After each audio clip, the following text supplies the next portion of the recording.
వీళ్ళని గమనించండి, ఏమంటున్నాడు? మంచి పునాది కలిగి ఉండాలి. ఆ మంచి పునాది మన ప్రభువైన యేసుక్రీస్తు. ఆ మంచి పునాదే దేవుని వాక్యము. ఆ మంచి పునాదే సత్క్రియలు. ఆ మంచి పునాదే నీ మంచి జీవితం. కాబట్టి మంచి పునాది ఆత్మ సంబంధమైన రాళ్ళ వల్లే మనం కట్టబడి, సజీవమైన రాళ్ళుతో కట్టాలి. అది మంచి పునాది. రెండవది, మనం మంచి సాక్ష్యం కలిగి ఉన్నామా లేదా ప్రశ్న వేసుకోవాలి. అంటున్నాడు కొత్త వారి కదా, అక్కడ గమనించండి 3వ అధ్యాయం 7వ వచనంలో, మరియు అతడు నిందాపాలై అపవాది ఊరిలో పడిపోకున్నట్లు సంఘము వెలుపటి వారి చేత మంచి సాక్ష్యం పొందిన వాడై ఉండవలెను. మంచి సాక్ష్యం కలిగి ఉండాలంట. అంటే ఎవడైనా తన ఇంటి వారిని ఏలనేరకపోయినడలా అతడు దేవుని సంఘముని ఎలాగ పాలించును? అతడు గర్వాంధుడై అపవాది కలిగిన శిక్షా విధికి లోబడకుండానట్లు క్రొత్తగా చేరిన వాడై ఉండు. అవును, క్రొత్తగా వచ్చిన వాడు అలా ఉండకూడదంట. ఎలా ఉండకూడదు? అధ్యక్ష పదవి కోరుకోకూడదని అర్థం. కాబట్టి ఆ తర్వాత ఉండకూడదు. మరియు అతడు నిందాపాలై అపవాది ఊరిలో పడిపోకున్నట్లు సంఘపు వెలుపటి వారి వల్ల మంచి సాక్ష్యం. ఎవరంట? అధ్యక్ష పదవి ఆశించేవాడు. ఎవరంట?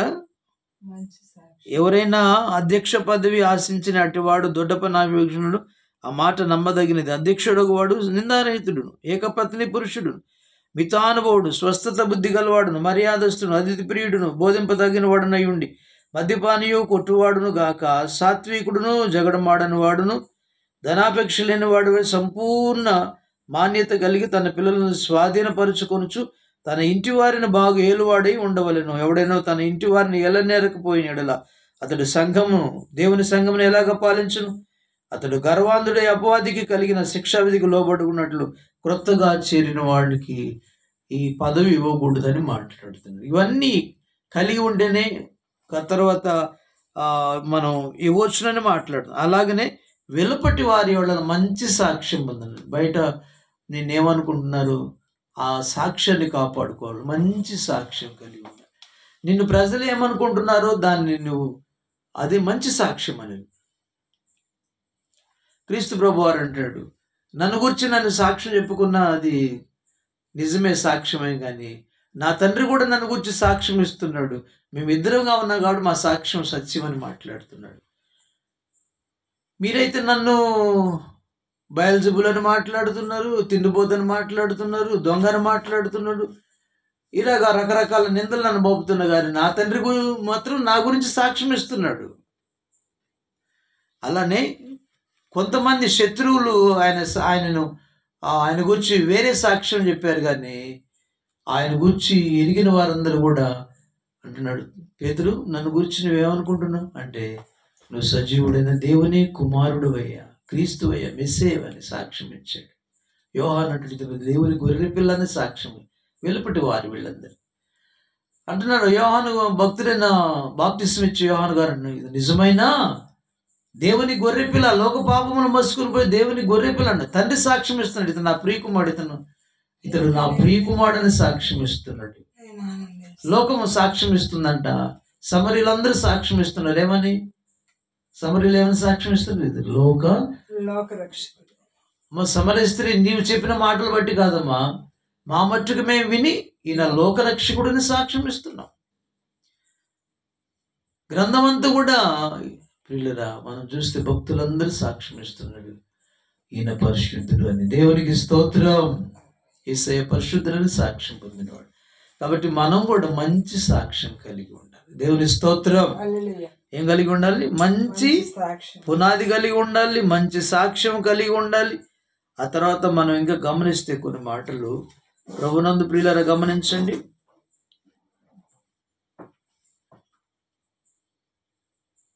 మంచి సైనికుడిగా పోరాడాలంట.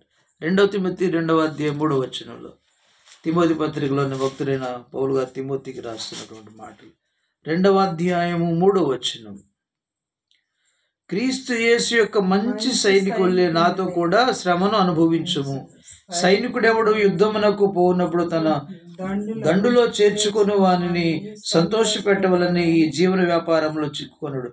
మరియు జట్టి అయిన వాడు పోరాడినప్పుడు నియమం ప్రకారం పోరాడుకుంటే వానికి కిరీటము దొరకదు. పాటుపడిన వ్యవసాయకుడు మొదట ఫలములలో పాలు పుచ్చుకొనవలసిన వాడు.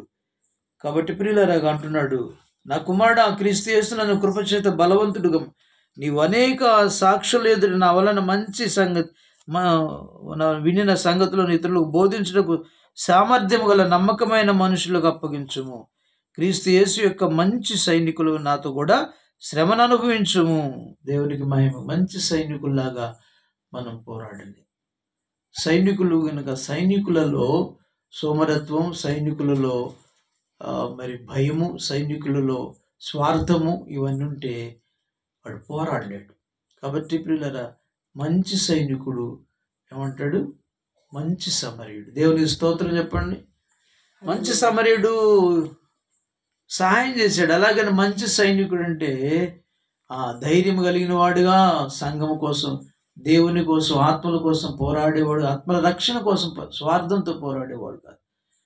ఈ లోకంలో సేవకులు, ఈ లోకంలో సైనికులు ఎలా ఉన్నారంటే ఎర వేసి గాలం వేసి ఆత్మలు బట్టి దేవునికి అప్పచెప్పట్లు నీళ్లలో వాళ్ళని పెంచట్లేదు, కానీ ఏం చేస్తున్నారు? వాళ్ళు కోసుకొని తింటున్నారు. దేవునికి స్తోత్రం. గ్రంథంలో కూడా, ఇర్మియా గ్రంథంలో కూడా, ఎస్కేల్ గ్రంథంలో కూడా కాపరులు ఎలా ఉన్నారో మాట్లాడుతున్నారు. ధనాపేక్షతో, స్వార్థంతో, దైవభక్తి లాభం అనుకుంటూ వాళ్ళు ఆశించి ధనాన్ని సంపాదించుకుంటున్నారు. కానీ ప్రియదేవుని పిల్లలైనా స్వార్థంతో చేస్తున్నారు. మంచి సాక్ష్యము ఈ రోజున పొందలేకపోతే, మంచి సైనికుల్లాగా సైనికుడు స్వార్థంతో చేయడు, ధనాపేక్షతో చేయడు. కాబట్టి ప్రియులారా, మనం కూడా అలా ఉండాలని దేవుడు కోరుకుంటాడు. మంచి సైనికుల్లాగా మంచి పోరాటం దేవుని స్తోత్రం. ఇంకొకటి ఏంటన్నాడు? మంచి సైనికుల్లాగా అంటే ఈ జీవన వ్యాపారంలో యుద్ధానికి పోయేవాడంట, తను దండులో చేర్చుకుని వానికి సంతోషం. ఈ జీవన వ్యాపారంలో చిక్కుకున్నాడు. ఈ లోక సంబంధమైన వాటిలో చిక్కుకోకుండా ఉంటాడంట సైనికుడు. ఈ జీవన వ్యాపారాలు అంటే ఈ లోకంలో ఉన్నటువంటి ఆశలన్నిటిలో ధనాపేక్ష, స్వార్థం, వీటంటే చిక్కుకోడని అర్థం. ప్రియులారా, అలా ఉండాలి అని మాట్లాడదు. అతను జట్టి అయిన పోరాడినప్పుడు నియమం ప్రకారం పోరాడాలి. ఇవన్నీ సైనికునికి నియమము అంటే ఒక క్రమబద్ధంగా పోరాడాలి. అంటే క్రమంగా ప్రార్థన జరిగించాలి, క్రమశిక్షణ కలిగి మందిరానికి వెళ్ళాలి. క్రమమైన జీవితం అని అర్థం, అక్రమం ఉండకూడదని అర్థం పిల్లలు. కాబట్టి నియమం ప్రకారం పోరాడాలని ఇక్కడ సైనికుడు అలా నియమం ప్రకారం పోరాడేవాడుగా ఉండాలని, అప్పుడు కిరీటం దొరుకుద్దని మాట్లాడుతున్నాడు. కాబట్టి మంచి సైనికుల్లాగా మనం ఉండాలని దేవుడు కోరుకుంటున్నాడు. తర్వాత ప్రియుల మంచి పోరాటం అంటే ఇంకోటి ఏంటంటే మంచి పోరాటం అంటున్నాడు. అక్కడనే 2వ పత్రిక 4వ అధ్యాయము 7వ వచనం, మంచి పోరాటం పోరాడి తిని నా పరుగు కడముట్టించుదని విశ్వాసమును కాపాడు, ఇక మీద నా కొరకు నీతి కిరీటం ఉంచబడి ఉన్నది. కాబట్టి తిమోతితో అంటాడు, మంచి పోరాటం నువ్వు ఎట్లాగంట శ్రమపడము, స్వార్థంగా పని చేయము, పరిచర్యం సంపూర్ణంగా జరిగించము అంటున్నాడు. స్వార్థం లేకుండా జరిగించు. ఆత్మల రక్షణే ధ్యేయంగా నిన్ను వేయపరుచుకున్నాను, నాకున్న సమస్తాన్ని వేయపరిచాను ఆత్మల ధ్యేయముతో అని పౌలు గారు మాట్లాడుతున్నారు. ప్రియగా అలాంటి మంచి పోరాటం ఈ లోకంలో మంచి పోరాటం అంటే పోరాటాలు 2 రకాలు. లోక సంబంధమైన పోరాటం ఉంటుంది, ఆత్మ సంబంధమైన పోరాటం ఉంటుంది. కాబట్టి ఆ లోక సంబంధమైన పోరాటంలో అన్యాయంగా సంపాదించుకోవడం, ధనాన్ని సంపాదించుకోవడం, లోకాన్ని సంపాదించుకోవడం, లోకంలో ఉన్న అన్ని సంపాదించుకుంటూ ఉంటాడు. ఇది లోక సంబంధం పోరాటం. మంచి పోరాటం ఏంటంటే పరలోక రాజ్యం కోసం దుష్టులతో పోరాడి, దురాత్మలతో పోరాడి, దేవుని ద్వారా పోరాడి ఆత్మలను ప్రభు కోసం సంపాదించడమే. నువ్వు ఆత్మల రక్షణ ధ్యేయంగా పనిచేస్తూ నీ ఆత్మను ప్రభు కొరకు కాపాడుకుంటూ ప్రభు రాజ్యాన్ని కోసం నీ ఆత్మను సిద్ధపరచుకుంటూ అనేక ఆత్మలను సిద్ధపరచడం మంచి పోరాటం.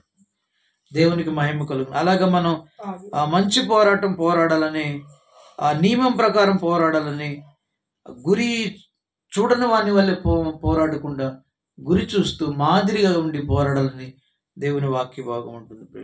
అప్పుడు ప్రభు అయిన యేసుక్రీస్తు వారు నీతి కిరీటాన్ని మనకి ఇస్తాడంట. దేవునికి స్తోత్రం.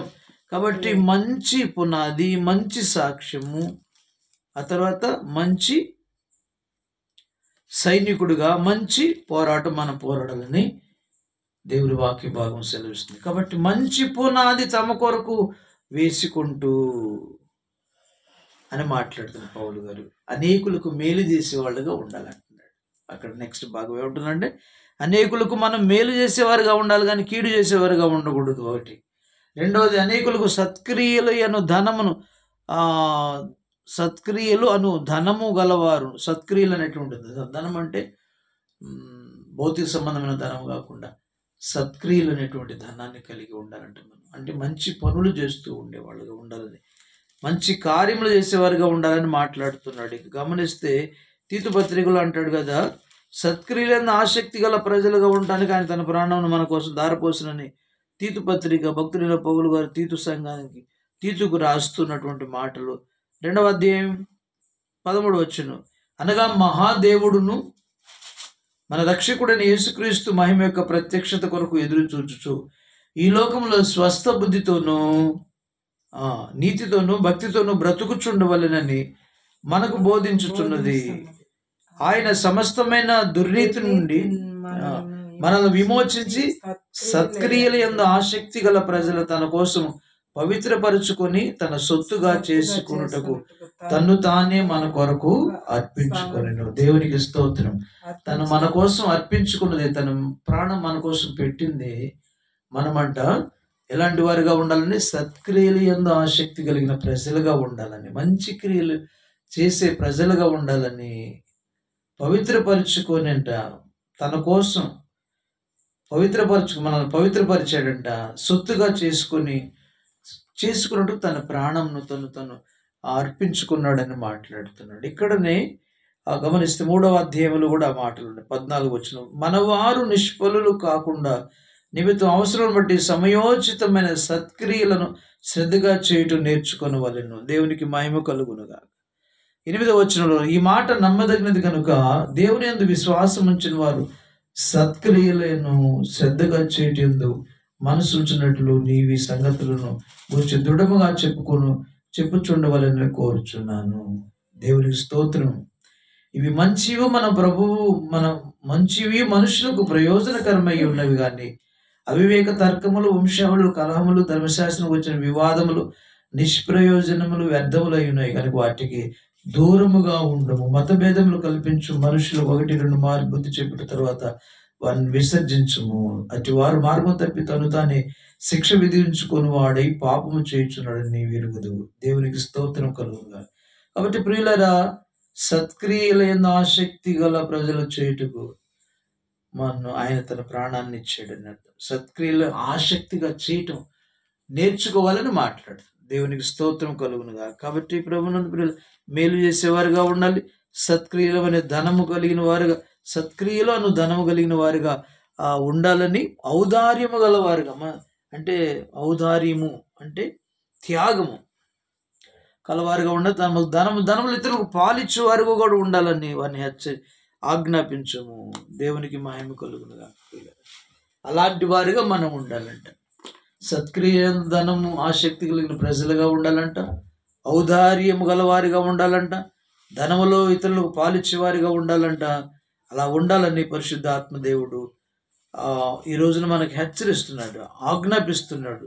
కాబట్టి మనమందరం కూడా ఆసక్తి కలిగిన ప్రజలుగా, సత్క్రియలు ధనము కలిగిన వారిగా ఉండాలని, సత్క్రియలు చేసేవారుగా ఉండాలని తను మరి ప్రభువారు తన ప్రాణమును అర్పించాడని గ్రంథంలో చూస్తున్నాం. అలాంటి ప్రియ ప్రభు కోసం మనం ఇలాగ జీవించాలని ఈ రోజున పరిశుద్ధాత్ముడు నీకు నాకు తెలియజేస్తున్నటువంటి శ్రేష్టమైన మాటలు మన మధ్యలో దాచుకొని ఫలించాలని కోరుకుంటూ ఈ మాటలు మన వెనుకలు దీవించునుగా. ప్రభు ఈ మాటలు మన వెనుకల్లో దీవించి ఆశీర్వదించునుగా. ఆమేన్, ఆమేన్. చిన్న ప్రార్థన. పరిశుద్ధుడైన తండ్రి, ప్రేమ కలిగిన యేసయ్య, ఈ రాత్రిలో మీరు మాట్లాడిన శ్రేష్టమైన మాటలను, అమూల్యమైన మాటలను బట్టి నీకు పరిశుద్ధ గ్రంథంలోని వాక్యము ద్వారా మీరు మాతో హెచ్చరించిన మాటలను బట్టి స్తోత్రాలు చెల్లిస్తున్నాం. రాత్రిలో పౌలు గారు తన ప్రియకుమారుడు తిమోతికి తెలియజేస్తున్నటువంటి తిమోతి ద్వారా సంఘాలకు తెలియచేయమనేటువంటి మాటలు ధ్యానించడానికి మీరు మాకు ఇచ్చిన కృప కొరకై స్తోత్రాలు అర్పిస్తున్నాం. దయగలిగిన మా ప్రభువా, నీవు సర్వాధికారి అయిన శ్రీమంతులను అద్వితీయుడును, సర్వాధిపతియు, రాజులకు రాజును, ప్రభువులకు ప్రభువును, ప్రభువులకు ప్రభును, రాజులకు రాజునై ఉన్నాడని మీరు సెలవిచ్చిన విధానాన్ని బట్టి స్తోత్రాలు నాయనా. నీవు అంతటి శక్తిమంతుడు అని, బలవంతుడు అని, ఎవరు సమీపించే రాని తేజస్సుతో నీవొక్కడ మాత్రమే వసించు అమరత్వం గలవాడై ఉన్నాడు. ఎవరు ఆయనను చూడలేడు, చూచి బ్రతుకలేడని కూడా మాట్లాడు. ఏ నరుడు చూడలేడనే మాట్లాడిన విధానాన్ని బట్టి వందనాలు నాయన. దయగలిగిన మా ప్రభు, ఆ రీతిగా కొన్ని మాటలు మాకు హెచ్చరిస్తూ ఉన్నావు కాబట్టి ఘనత, మహిమ, ప్రభావాలు, శాశ్వత ప్రభావం ఆయనకే కలగాలని కూడా మాట్లాడుతున్నావు ప్రభు. కాబట్టి నాయన మమ్మల్ని హెచ్చరిస్తూ, ఇహమందు ధనవంతులైన వారు దేవుడి ధనం ఇస్తే వారు గర్విష్ఠులుగా ఉండవద్దని మాట్లాడారు. అస్థిరమైన ధనమెందు నమ్మిక ఉంచవద్దు, ధనాన్ని ఇచ్చినటువంటి దేవుని యందు నమ్మిక ఉంచాలని మాట్లాడారు. తర్వాత సుఖభోగములను సమస్తము దానాలు దయచేయు దేవుని యందు నమ్మిక ఉంచాలని మీరు మాట్లాడారు. ప్రభువాని కొంత నయంగా హెచ్చరిస్తూ నీవు వాస్తవమైన జీవమును సంపాదించుకోవాలి, అవాస్తవమైన వాటిని సంపాదించుకోకూడదు అని మాట్లాడు. అవి శాశ్వతమైనవి కావు, నిత్యమైనవి కావు, అవి నిలిచి ఉండేవి కావు, అవన్నీ గతించిపోతాయి. అవి సంపాదించుకోవద్దు, వాస్తవమైన జీవమును సంపాదించుకోమని మాట్లాడారు నాయన. ఆ రీతిగా నా ప్రభువా, వాస్తవమైన నిన్ను సంపాదించు, నీ రాజ్యమును వాస్తవం, నీవు వాస్తవం, నీ వాక్యము వాస్తవం, నీ రాజ్యము వాస్తవం, నీ నీతి వాస్తవం. ప్రభువానికి వందనాలు. వాస్తవమైన జీవమును సంపాదించుకుంటూ మాకు జ్ఞానాత్మని ఇవ్వండి. తర్వాత నాయన నిమిత్తం రాబోతున్న కాలం నిమిత్తం నాయన మంచి పునాది వేసుకోమన్నా, మంచి పునాది తమ కొరకు వేసుకొనుచు అని మాట్లాడారు. ఈ లోకములో నాయన రాబో కాలంలో మేము నెమ్మదిగా బ్రతకాలంటే, నిత్య రాజ్యం స్వతంత్రించుకోవాలంటే ఈ లోకంలో ఉన్నప్పుడు మంచి పునాది కలిగినటువంటి ఆ పునాది ప్రభు యేసుక్రీస్తు వాటిలో ఆ పునాది దేవుని బండ అని మాట. ఈ బండ మీద సంఘంను కట్టుతున్నారు. ఈ రాయి మీద ఇల్లు కట్టుకున్నవాడు ఆటలు వచ్చిన, బోటులు వచ్చిన, తుఫాను వచ్చిన, గాలి దాని మీద వీచిన ఏ ప్రమాదం ఉండి పడిపోద్దని మీరు మాట్లాడు. ఇసుక మీద పునాది వేసుకుంటే పడిపోద్దని మాట్లాడాను. ఆ పునాది వెలుగుల మీద రాళ్ళ మీద కట్టినా పడిపోద్దని, కొయ్యకాల మీద కట్టినా పడిపోయింది. నా ప్రభువా, మీరు తెలియజేసిన విధానం బట్టి వందనాలు. మంచి పునాది మేము వేసుకునే వారిగా, పునాది క్రీస్తుగా పునాదిగా కలిగిన వారుగా ఆత్మ సంబంధమైన మందిరముగా కట్టబడడానికి సహాయం చేయమని సెలవు ప్రార్థిస్తున్నాను ఆయన. ఆ తర్వాత మీరు మాట్లాడు, అనేకులు మేలు చేయమని, అనేకులకు మేలు చేయవారుగా ఉండాలని మేము మాట్లాడు. మేము కీడు చేయవారు ఉండకుండా మేలు చేయవారుగా ఉండడానికి సహాయం చేయండి. సత్క్రియలు అను ధనము కలిగిన వారుగా ఉండాలి. ఈ లోకం మంచి చేస్తూ, మంచి పనులు చేస్తూ అనేకులకు మేలు చేసేవారుగా ఉండడానికి, సత్క్రియలనే ధనము కలిగి ఉండడానికి సహాయం చేయండి ప్రభా. ఆ తర్వాత ఔదార్యము గలవారుగా ప్రభానికి వందనాలు నాయన. తమ ధనములు ఇతరులకు పాలిచ్చేవారిగా ఉండాలని మీరు మాట్లాడారు. అలాగా మేము ఉండడానికి సహాయం చేయమని, ఆ ప్రభువును, రక్షకుడును, జీవాధిపతి మా కోసం సత్క్రియలు ఎంతో ఆసక్తి గల ప్రజలుగా ఉండడానికి దేవామములను పవిత్రపరిచి సొత్తుగా ఏర్పరచుకున్న నిమిత్తం ఆయన మీరు అంటున్నారు, తను తాను వారి కొరకు అర్పించుకొని నన్ను మీరు మాట్లాడుతున్నారు నాయన. తీతు పత్రికలో మీరు మాట్లాడుతున్నారు ప్రభు. సత్క్రియ ఆసక్తి గల ప్రజలను తన కోసం పవిత్రపరుచుకొని నాయన తన సొత్తుగా చేసుకున్నటకు తను తానే మన కొరకు అర్పించుకొని నని మాటలు శిలువలో మా కోసం మీరు తను తాను రిక్తునిగా అర్పించుకొని క్రయధర్మగా మీ ప్రాణం అర్పించి, రక్తం అర్పించి మమ్మల్ని కొన్న విధాలను బట్టి వందనాలు. కాబట్టి వాస్తవమైన జీవనం సంపాదించుకునే జ్ఞానాత్మ మాకు దయచేయండి. ఈ సమయంలో నేను మంచి పునాది మాకు దయచి, మంచి సాక్ష్యం దయచి, మంచి సైనికుల్లాగా ఉంటాను సహించి, మంచి పోరాటాన్ని సహించేయమని యేసయ్య నామమున స్తుతించి ప్రార్థించి అడిగి వేడుకొని పొందుకుంటున్నాం తండ్రి. ఆమేన్, ఆమేన్. పరలోకమందున్న మా తండ్రి,